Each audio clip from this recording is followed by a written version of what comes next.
Shri Narada Uvacha Iti Ukta Loka Guruna Iti Ukta Loka Guruna Tam Pranamya Divaukasta Tam Pranamya Divaukasta Nyavartanta Gotodvega Nyavartanta Gotodvega Manire Chasuram Hatam Manire Chasuram Hatam Shri Narada Uvacha Iti Ukta Loka Guruna Tam Pranamya Vaukasa Pranamya Vaukasa Nyavartanta Gotodvega Nyavartanta Gotodvega Manire Chasuram Hatam. Please, devotees, it's your turn now.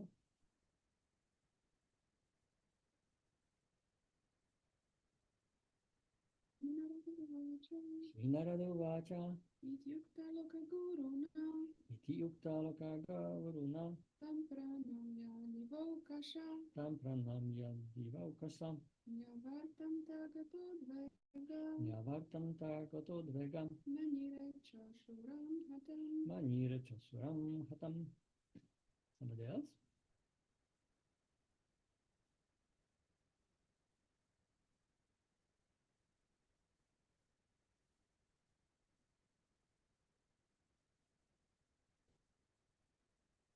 Oh.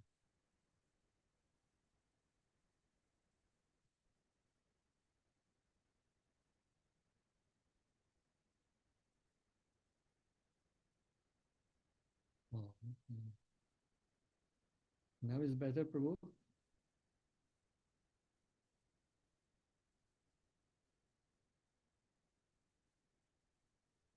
Now you can hear me better?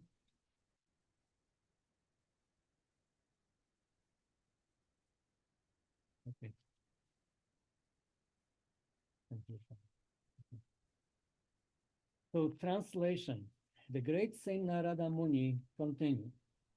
When the Supreme Personality of Godhead, the spiritual master of everyone, thus reassured all the demigods living in the heavenly planets, they offered their respectful obeisances unto him and returned confident that the demon Hiranyakashipu was now practically dead.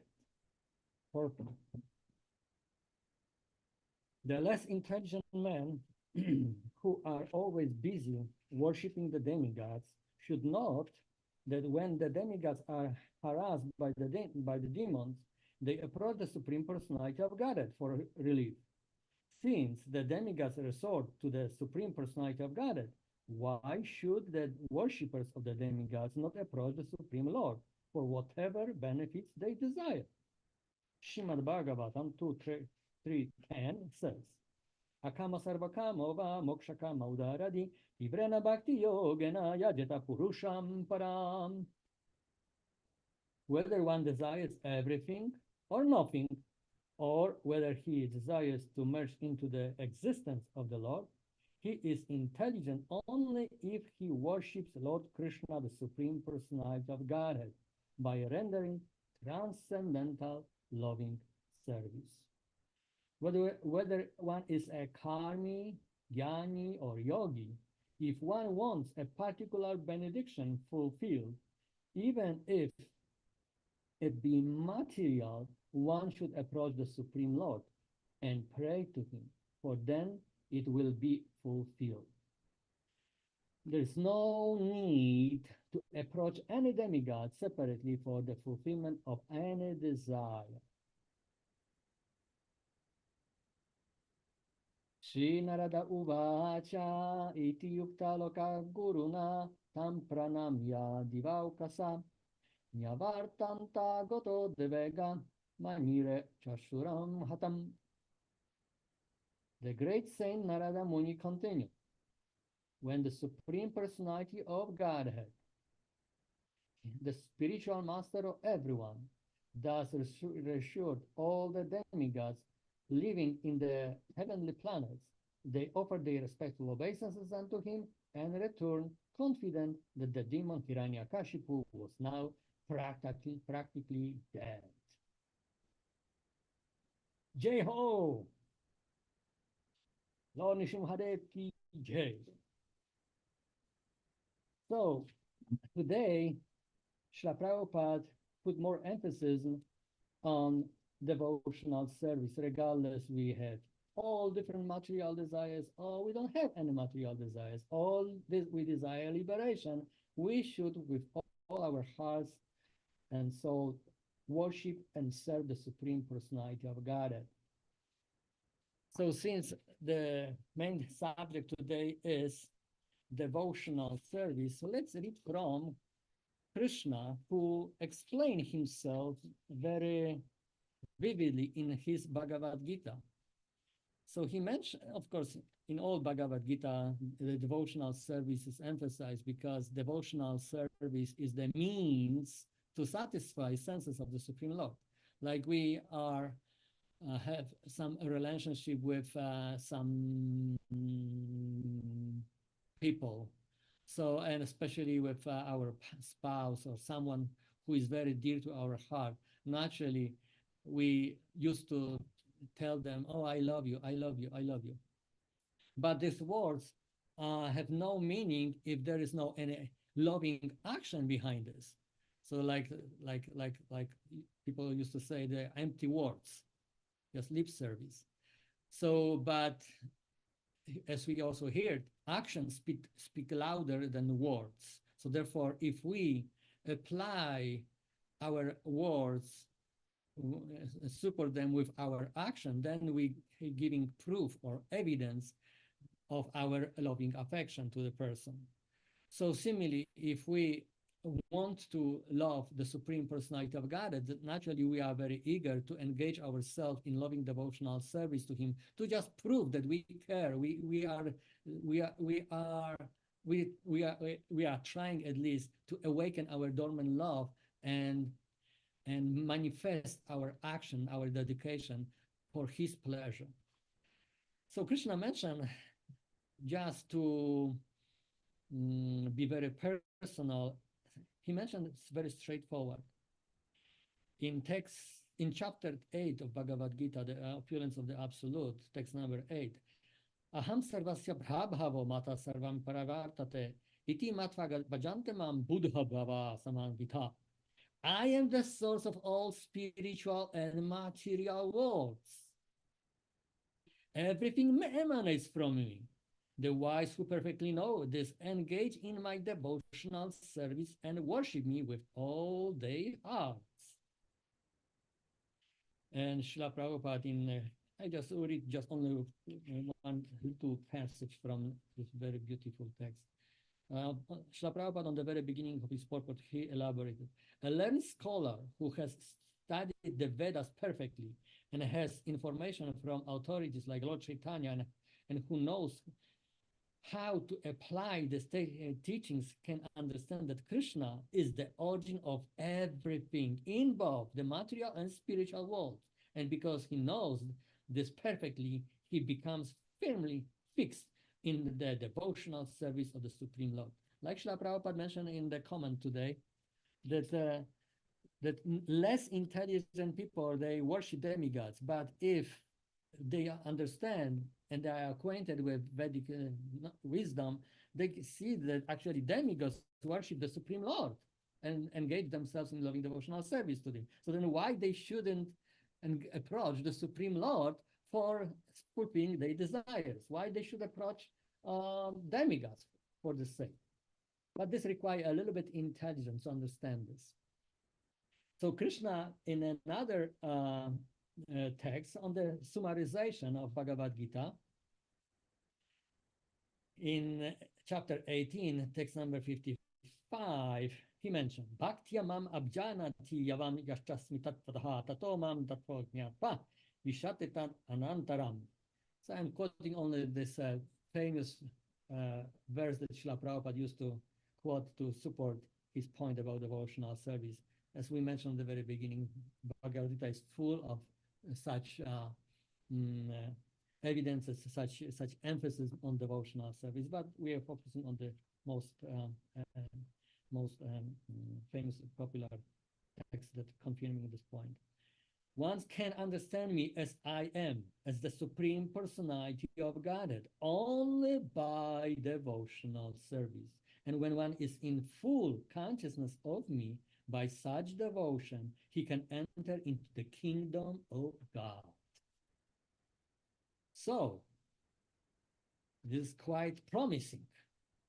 So what to do to enter this kingdom of God? So Krishna mentioned in an entire chapter is dedicated to devotional service, chapter 12. In text number 20, he mentioned, those who follow this imperishable path of devotional service and who completely engage themselves with faith, making me the supreme goal, are very, very dear to me. On the beginning of this chapter, Krishna mentioned, on the very beginning of this chapter, devotional service, Krishna is giving some opportunity for those conditioned souls who are, due to polluted consciousness, being situated very much in bad concept of life and have difficulty to grasp the principles of freedom, civilized way of living for human being, which is recommended in the Vedas. Krishna, as a loving, caring father, is giving some options. If you cannot do this, then do this, please. If you are not able to do this, so then please do another thing that maybe will be easier for you. Krishna is so kind. So he's starting this advice to conditioned soul. Text number 6 and 7. But those who worship me, giving up all their activities unto me, and being devoted to me without deviation, engage in devotional service, and always meditating upon me, having fixed their minds upon me, O son of Pritha, for them I am the swift deliverer from the ocean of birth and death. So Krishna, as I mentioned, Krishna being fully able to recognize our conditionings, our shortcomings, our difficulties, he's coming with some supportive advices. And next text, Krishna mentioned, just fix your mind upon me, the Supreme Personality of Godhead, and engage all your intelligence in me. Thus you will live in me always without a doubt. And in very next, my dear Arjuna, O winner of wealth, if you cannot fix your mind upon me without deviation, then follow the regulative principles of Bhakti Yoga. In this way, develop a desire to attain me. So we need to start with desire. If we don't have desire to attain Krishna, then we need to work very hard to develop desire of the desire to remember Krishna, to attain Krishna. What Krishna is telling next, if you cannot practice the regulations of Bhakti Yoga, then just try to work for me. Because by working for me, you will come to the perfect stage. What is next? If you, however, you are unable to work, Krishna is really compassionate. Krishna actually really understands our difficulties that we struggle with. If, however, you are unable to work in this consciousness of me, then try to act giving up all results of your work and try to be self-situated. If you cannot take to this practice in next verse, Krishna is mentioning, then engage yourself in the cultivation of knowledge. Better than knowledge, however, is meditation. And better than meditation is renunciation of the fruits of action. For by such renunciation, one can attain peace of mind. And now this very glorious uh, uh, text number 13 and 14, where Krishna is mentioned. One who is not envious, but is a kind friend to all living entities, who does not think himself a proprietor and is free from false ego, who is equal in both happiness and distress, who is tolerant, always satisfied, self-control, and engaged in devotional service with determination. His mind and intelligence is fixed on me. Such devotee of mine is very dear to me. So after all this wonderful Krishna's advices, we wonder about ourselves, our own state of consciousness, and our eagerness to serve Krishna. So sometimes we understand that engage in devotional service means engage our legs, our hands, and is good enough because our body is serving not um, for our own purposes, but is serving for higher purpose, for purpose of supporting devotees who serve directly to Krishna, or is our body engaged in supporting mm, temple in general. But our mind sometimes wander into different aspects of our own private life. So can we? So then we wonder: is this devotional service? Yeah, partial. Because when we engage, like we hear from Krishna, when we engage our mind, not only our limbs, our senses, but also we engage our mind or intelligence even better. So then we can fully immerse in devotional service mm, mm, uh, with resilience. But sometimes it's very true. It's very difficult to do this. Therefore, Krishna is giving us different advices. If it's not possible for you to mm, be completely focused on me, like gopis, for instance. Gopis, when they were completely emerge in Krishna, in remembering Krishna, doing everything for Krishna's satisfaction. It's maybe difficult to comprehend such love and devotion of the gopis because this is the highest loving affection that we can hear of. But let's take some earthly example, like let's say falling in love with someone on some earthly creature. So then the best example Srila Prabhupada was over giving the parents, especially mother, loving mother who is taking care of the kids. So she is completely absorbed with. I notice also that the mother, when is even turned back to child, she somehow another feels like Indra. She has eyes everywhere and feels what the child is doing. It's just amazing. It's not watching but see.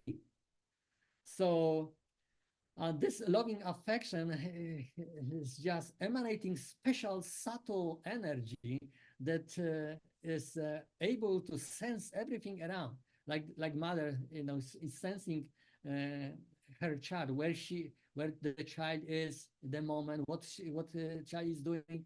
And this is just amazing. And when she is cooking for the child, the child picture or like image of the child is constantly in her mind and heart.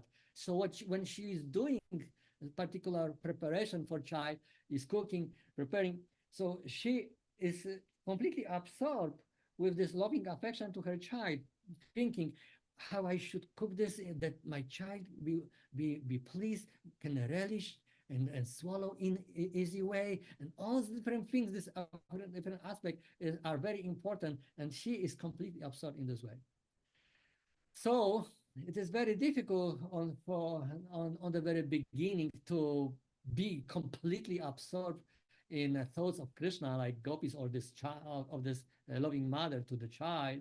But bhakti yoga with all different aspects, because it's a lifestyle. So with different aspects of this bhakti life, helping us to develop this loving affection, especially on the very beginning by sadhana bhakti, by rules and regulations. We can develop attachment to um, higher standard of civilized life. Like Srila Prabhupada always used to say, first become a human being and then become a devotee of Krishna.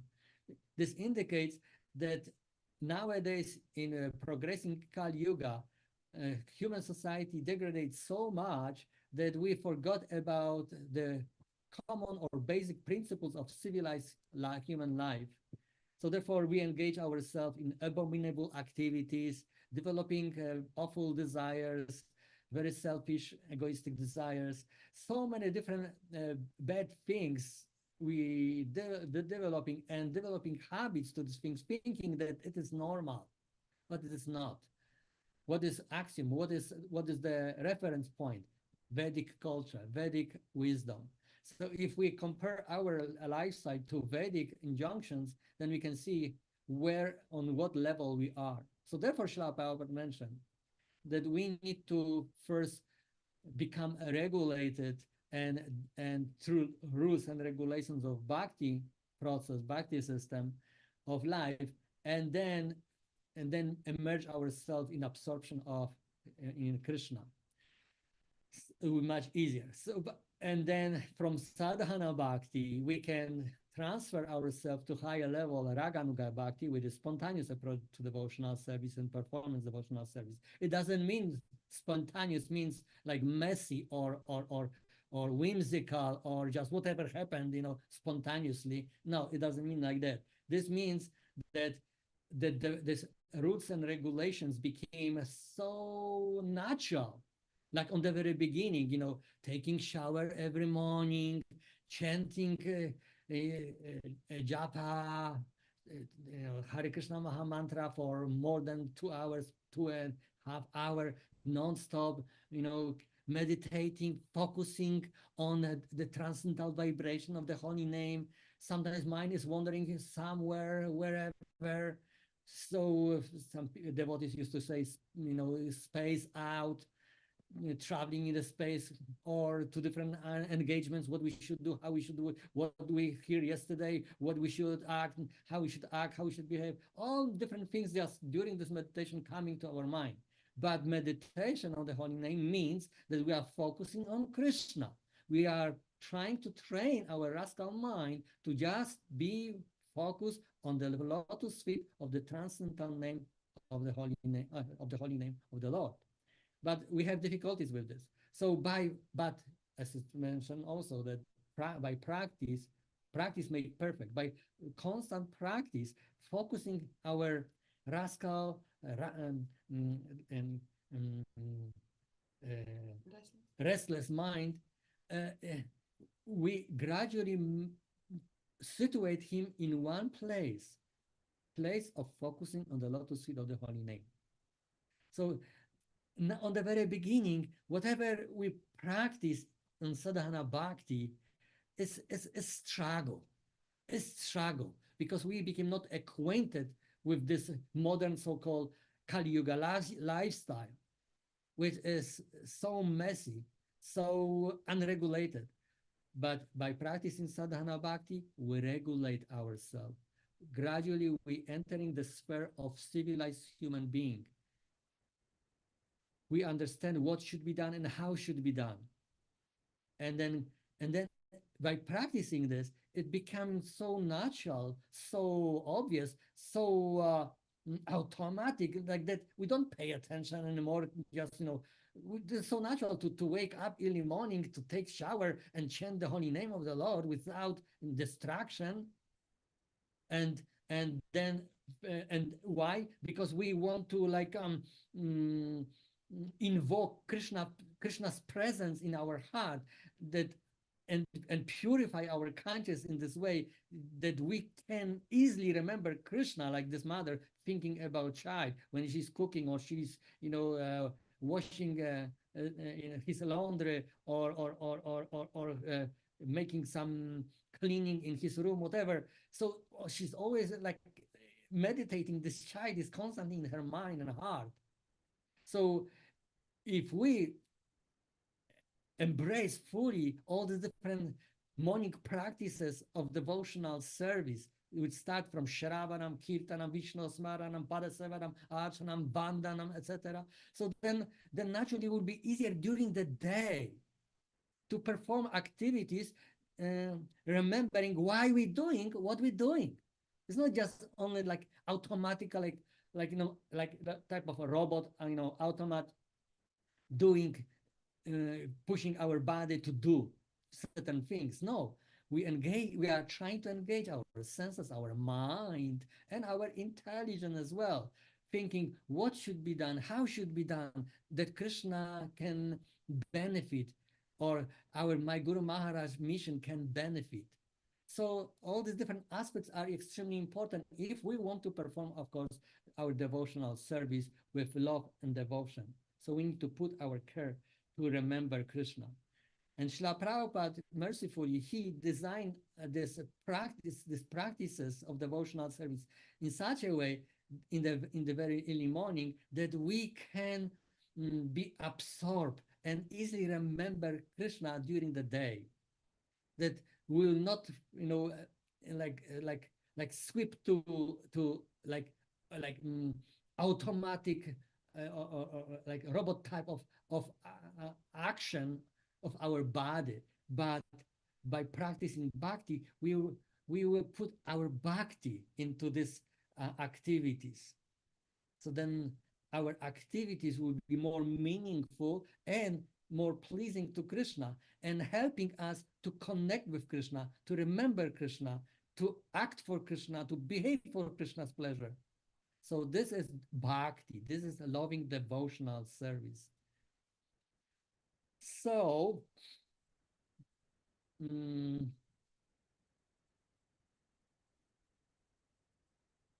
Prabhupada in this to this last text that I read, he elaborated a little bit more this subtle intricacies of devotional service. And if you don't mind, I will read a little bit of this because it's a really, really nectarian. I remember from the very beginning when we got Bhagavad Gita in written form, I was absorbed with this particular message, this particular passages that Srila Prabhupada comments into this text very much, and I was trying to develop these aspects of action and behavior into my like routine, lifestyle. So Srila Prabhupada is starting in his purport. Coming again to the point of pure devotional service, the Lord is describing the transcendental qualifications of a pure devotee in these two verses. A pure devotee is never disturbed in any circumstances, nor is he envious of anyone, nor does a devotee become his enemy's enemy. He thinks, this person is acting as my enemy due to my own past misdeeds. So it is better to suffer than to protest. In the Srimad Bhagavatam 10:14-8, it is stated, Tate na te nukampan mam sumikshamano bhunjana evatma kritam vipakam. Whenever a devotee is in distress or has fallen into difficulty, he thinks that it is the Lord's mercy upon him. He thinks, thanks to my past misdeeds, I should suffer far, far greater than I am suffering now. So it is by the mercy of the Supreme Lord that I am not getting all the punishment I am due. I am just getting a little by the mercy of the Supreme Personality of God. Therefore, he is always calm, quiet, and patient, despite many distressful conditions.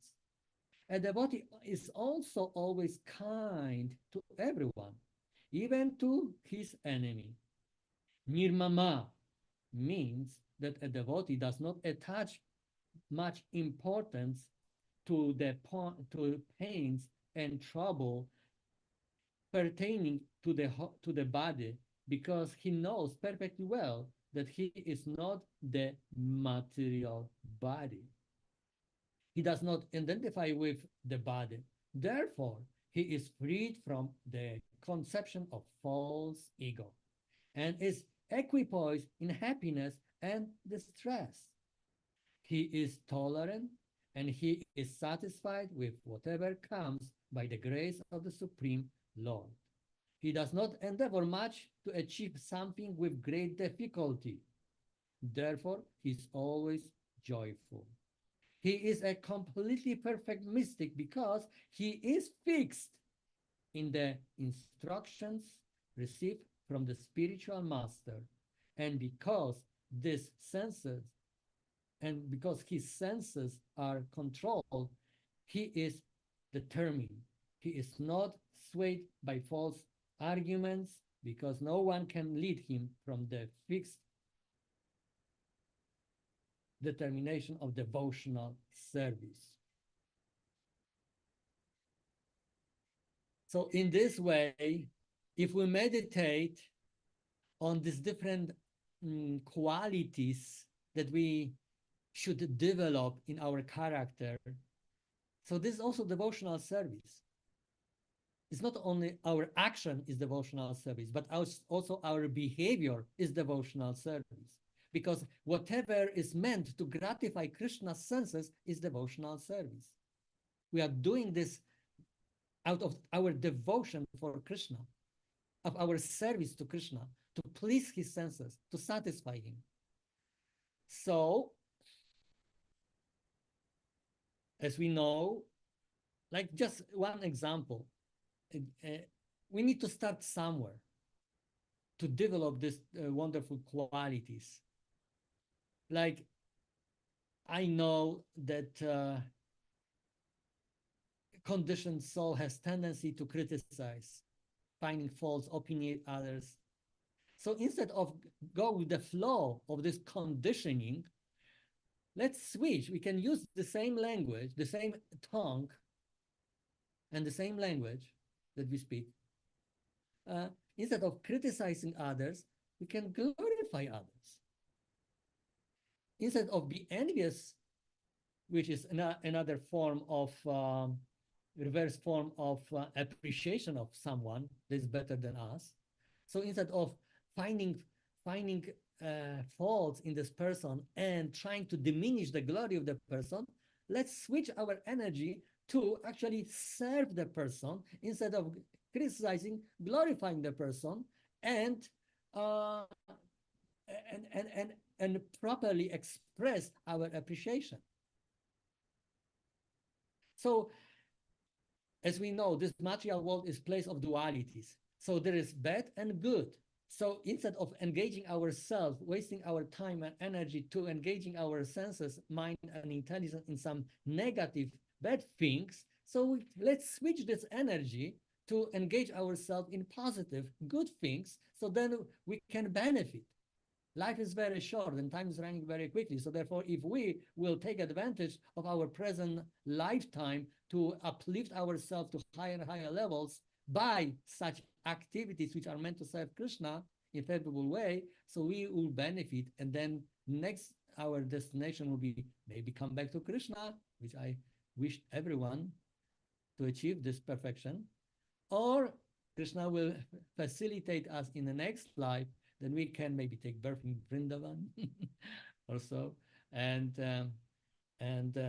purify our consciousness from some remnants of contamination and come back to Krishna. So speaking in this way, so let's practice, like Krishna advised in Bhagavad Gita, let's practice something positive in our life to improve the quality of our life. If you have tendency to see some negative things or criticize, let's turn into some positive thing. Like, instead of criticizing, use our language to glorify devotees, especially that that devotees are very dear to Krishna. Like Krishna mentioned here, if you do all the different activities in proper way uh, and behave in proper way, Krishna mentioned such a devotee of mine is very, very dear to me. So we want to become dear to Krishna. So all the different activities, like glorifying devotees who are especially very dear object to Krishna's lotus heart. If we will focus just on this little activity to see good, positive qualities of other devotees, and we can learn from them how to uplift, how to improve our own qualities or our activities or our own behavior for the sake of Krishna's pleasure. So then naturally Krishna will be pleased because we will look at them as valuable object of Krishna's attention, valuable role model for us. Therefore, this mentioned dasa dasa anudasa. Krishna mentioned that those who claim that they are my devotees, they are not my devotees. But those who are considering themselves as devotees of my devotees, they are real my devotees. So dasa dasa dasa includes perceiving other devotees as better than us. So let's learn this art to hunt for something in action or behavior of other devotees that we can glorify them. If it is difficult for us to glorify them in our own mind, so then let's express this. And actually, expression is better. Of course, we can also engage ourselves in serving them. Sometimes it's difficult to be clever enough to serve them in such a way that they are not able to notice. But still, we need to start somewhere. Even they notice, so what? So our main business, our main interest is to satisfy Krishna's senses. When kids, they are playing with each other and they are observed by parents. So when kids are respectful to each other and very favorable in their action and their behavior, so parents are enjoying. They are very proud. They are my kids. They are so cultured. They are so gentle with each other and support each other and help each other. They are so the parents are proud. They are enjoying to see this. But if kids, they taking some toys and punching each other with these toys and yelling at each other in this respect, they are not, parents are not satisfied. Immediately they are intervening and trying to pacify them and explain that you shouldn't respect your brother or your sister. You should do this and this and that. So this is not very pleasurable for parents. But very pleasurable is to see that the children, they cooperate, respect each other, appreciate, and are very grateful to each other. So in this way, if we keep in our mind, after all these morning practices that immuning us from the attacks of Maya and strengthening our remembrance of Krishna, helping us to develop this attitude of understanding why I'm doing what I'm doing, so then we can engage our mind, also intelligence, to act in such a way that Krishna can enjoy and be pleased. Especially, and when we work and cooperate with other devotees, we need to be very careful because they are all devotees are very dear loving objects to Krishna's lotus heart. So therefore, if we deal with other devotees in proper way, we can satisfy Krishna. Maybe we cannot achieve a big success in some activities, or like for instance, book distribution. We are maybe not on big. We are not able to achieve big score in book distribution. But still, if our mannerism is proper for Krishna's satisfaction, Krishna is enjoying.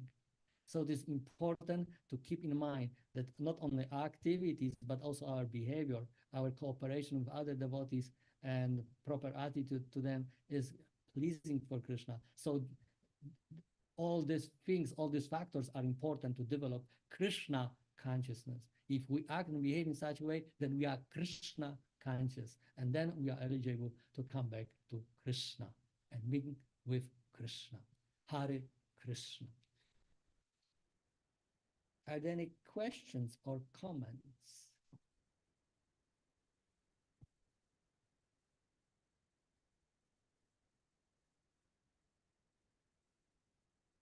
Thank you so much for wonderful class, touching many important points. I have a question. In the beginning of the class, you mentioned something that sounds almost mysterious. You mentioned that if we don't have a desire, let's say to give up some of attachments that we have, you mentioned that if we don't have a desire, then we should pray for desire to desire. But how can we do that if obviously we don't desire to give up something because we are in illusion that it gives us pleasure, we are attached. So it's very difficult now to pray for desire to desire to give that up. Can you elaborate on that topic, please? Thank you. Oh, yes, it's very nice question, touching intimate point aspects of bhakti lifestyle. Yes, on the very beginning, as we already mentioned, uh, for us, conditioned souls, fallen and with consciousness contaminated with many material desires, material attachments, material habits of Kali Yuga, etc., is quite difficult. But by constant hearing, is we can purify our desire, to give up unwanted desire and develop proper desire. So therefore, it is recommended to listen every day Srimad Bhagavatam class. So either we can hear from our God brothers, God sisters, or we can hear nowadays, we have access to internet, we can hear Srila Prabhupada classes, we can hear our Guru Maharaj classes, we can hear classes of other great Vaishnavas who are still walking on this earth planet, and they are members of our great ISKCON society. So there is a lot of wonderful facilities for us to be absorbed with hearing from proper source. And by constant hearing, our consciousness become purified. And when our consciousness become purified, then naturally, what is the consequences by purified consciousness? Yes, our desire are purified. All this dirt start to be washed away, and then we start to desire and pray for desire, be completely focused on Krishna. It requires a little bit determination and enthusiasm, and on the percentage of the intensity, it depends our advancement. Like my Guru Maharaj used to say, yes, gradually we can make spiritual progress, but how gradual is up to us. Maybe really gradual, or we can be gradual, in sense of quicker. This gradual can be slower or quicker. It is up to us. So we need to associate with those who are very eager to make spiritual advancement. It's also up to us. It's mentioned in Nectar of Instruction, Upadashamrita. Srila Rupa Goswami explained this in very, very clear way, that we need to be very selective in sense of our association. If you associate with those who don't care so much about, be eager to be absorbed in Krishna consciousness, and they are very slackened in performing their spiritual practices. So then with whom you associate become like. You also you lose your enthusiasm and gradually be careless. Don't worry about this. But if you associate with those who are very eager, so then naturally you become very eager. Like maybe some people have no taste to alcohol, but if associates are alcoholics, so then by constant association with these alcoholics, this person think, why not? Maybe one sip of the alcohol. Oh, it tastes not so bad. So, and then gradually become alcoholic as well. So if we want to be successful in our life, so then let's associate with those who are successful, are very eager to serve Krishna, to remember Krishna, to act in Krishna conscious way that can satisfy Krishna by constant hearing and proper association. You're very welcome. Other questions or comments?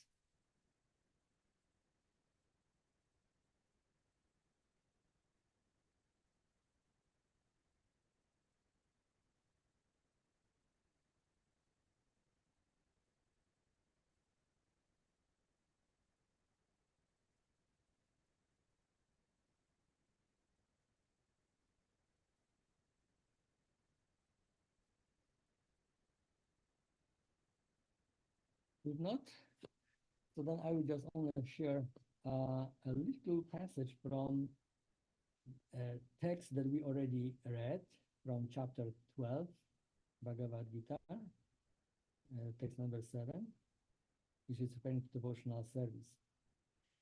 So once again, but those who worship me, giving up all their activities unto me, and being devoted to me without deviation, engaged in devotional service, and always meditating upon me, having fixed their minds upon me, O son of Prita. For them I am the swift deliverer from the ocean of birth and death. Did you notice the devotees? Krishna mentioned everything what we were trying to say. That is not just only engaging our body, but also fix our mind on Krishna, meditating on Krishna when we're doing things. How Krishna we can satisfy when I do this or we do this.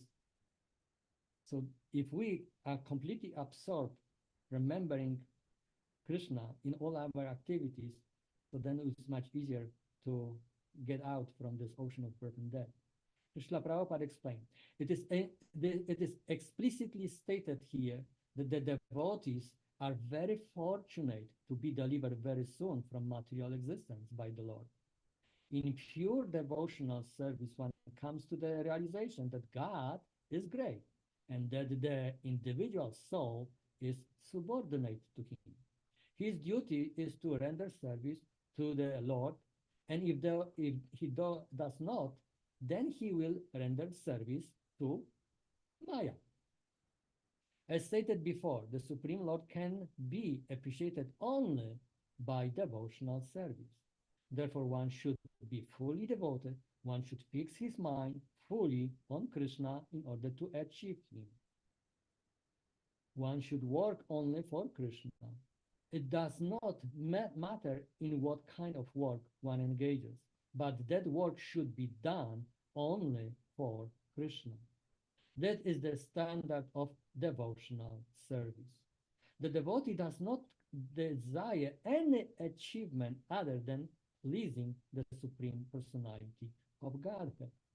His life's mission is to please Krishna, and he can sacrifice everything for Krishna's satisfaction, just as Arjuna did in the battlefield of Kurukshetra. The process is very simple. One can devote himself in his occupation and engage at the same time in chanting Hare Krishna, Krishna Krishna, Hare Hare, Hare Rama, Rama Rama, Hare Hare. Such transcendental chanting attracts the devotee to the personality of God. Shri Krishna Bhagavan ki jai. Srimad Bhagavatam ki jai. Go Pramanande Hari Hari Bol. Once again, dear devotees, thank you so much for your attention and tolerance. Hopefully you understood my Polish English. And see you all, some of you, soon in person.